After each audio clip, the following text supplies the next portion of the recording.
नमस्कार, आपके साथ मैं हूं श्वेता त्रिपाठी और सुचारुता और हिमानी भी इस बुलेटिन में मौजूद है। सभी की निगाहें हैं चुनाव आयोग की उस प्रेस कॉन्फ्रेंस को लेकर के जो अब से बस थोड़ी ही देर में शुरू होने वाली है। आमतौर पर चुनावों की तारीखों पर प्रेस कॉन्फ्रेंस करता है, लेकिन नतीजों से पहले चुनाव आयोग की जो ये प्रेस कॉन्फ्रेंस है, इस पर सभी की निगाहें हैं कि कौन से ऐसे विषय हैं, क्योंकि कई ऐसी बातें भी निकल करके सामने आ रही थी कि ईवीएम को लेकर के, चुनाव आयोग को लेकर के, क्या उस पर एक क्लैरिफिकेशन दिया जाएगा चुनाव आयोग की ओर से। जो प्रेस कॉन्फ्रेंस थोड़ी देर में होने वाली है, जो विषय है वो हर कोई जानना चाहता है, क्योंकि मतगणना से ठीक पहले चुनाव आयोग प्रेस कॉन्फ्रेंस करने जा रहा है। बस इंतजार थोड़ी देर में, चुनाव आयोग इस प्रेस कॉन्फ्रेंस में कहता क्या है। चुनाव आयोग की प्रेस कॉन्फ्रेंस अब से थोड़ी देर में शुरू होने वाली है। हम सीधे रुख कर लेते हैं मुमताज पटेल का, हमारे साथ इस वक्त जुड़ी हुई हैं और हम मुमताज पटेल के पास जाएं उससे पहले दीपेश का रुख कर लेते हैं, जो कि प्रेस कॉन्फ्रेंस से हमारे साथ सीधे जुड़ रहे हैं।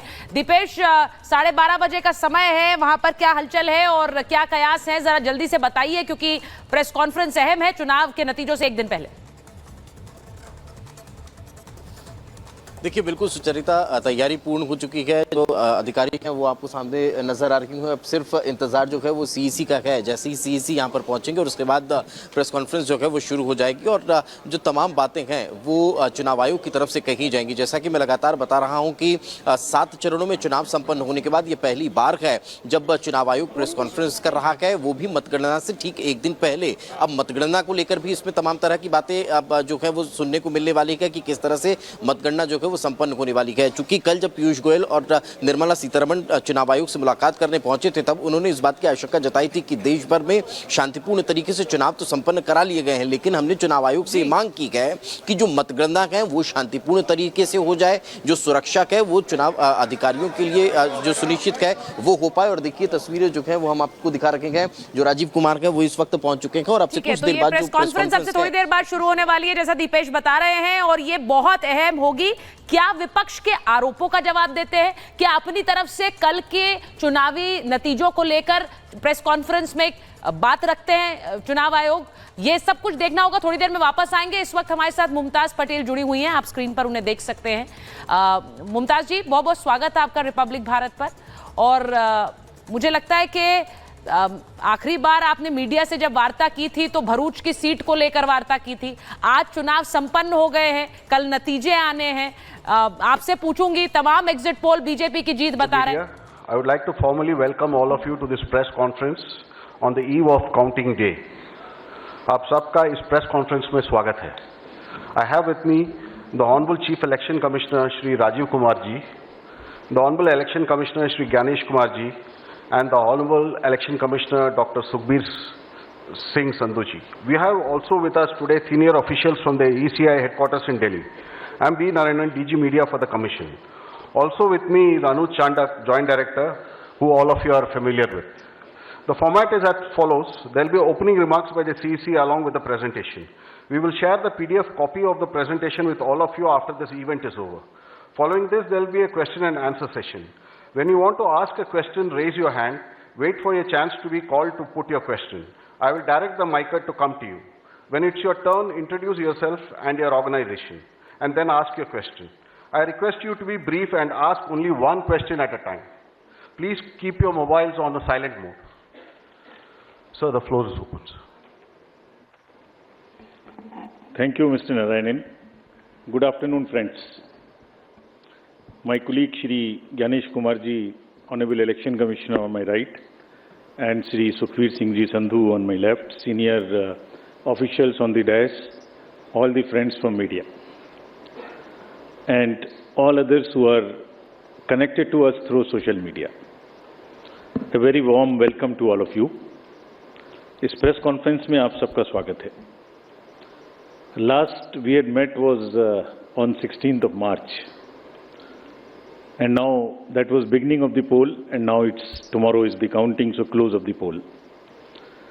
So on a lighter vein, on social media now you will see various memes with the taglines that perhaps Lapata gentlemen are back. So we were never out, we were always here. We choose we chose to interact with you through our press notes. This was first time that we have issued close to 100 press notes, which has never been done ever. Advisories and all put together is total 100. So we have been interacting from behind the scene. So today we thought we will come and talk to you about this incredible story of the general elections, and we'll also try and answer whatever had happened during these 7 phases, both positive, negative. So let's just go through this incredible journey of the 7 phases. How do we go about it is that what has been the magnitude, what has been the effort of all of us together. 4 M's की हमने बात की थी जब हम शुरू किए थे election, muscle, media, miss information. तो उन 4 M में MCC, उनमें क्या हुआ, कैसा रहा, आपको रिपोर्ट करेंगे. और काउंटिंग के बारे में जितनी बातें, उसकी प्रिपेयर्डनेस क्या है, उसके बारे में भी बात करेंगे. तो friends, it's a miracle what had happened. We'll try and talk about it more. And I'm sure all of you have been writing about it. All of you have visited the ground also, seen the polling stations for yourself, and have been part of us. We have walked together, whatever had happened in these last 3 months. Let's see what had happened. So the first major story, we have created a world record of 642 million proud Indian voters. This is a historic moment for all of us, for the nation as a whole. 642 ever, anywhere in the world, in any of the electoral exercise. That's what is the number of voters.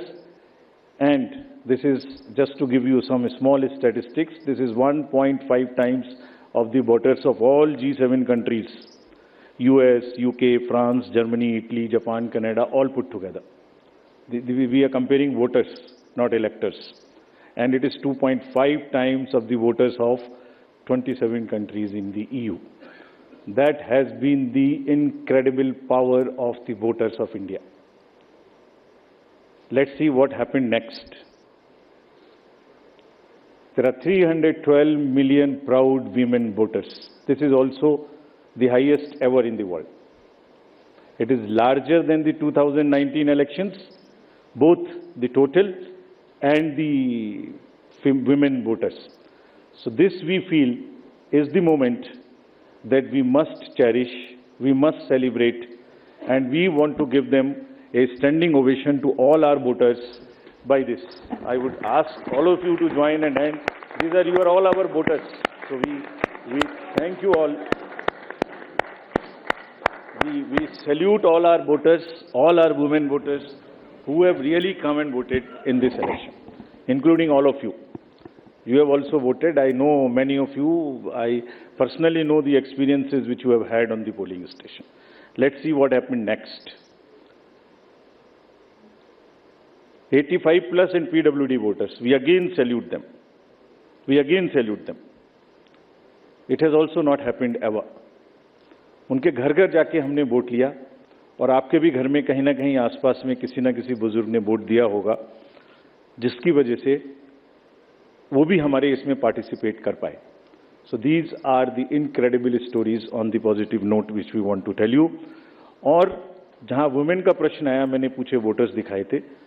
हमने पूरे चुनाव में ये कोशिश की कि women dignity पे कोई भी वर्ड किसी के मुंह से पॉलिटिकल पर्सन के ना निकलने पाए.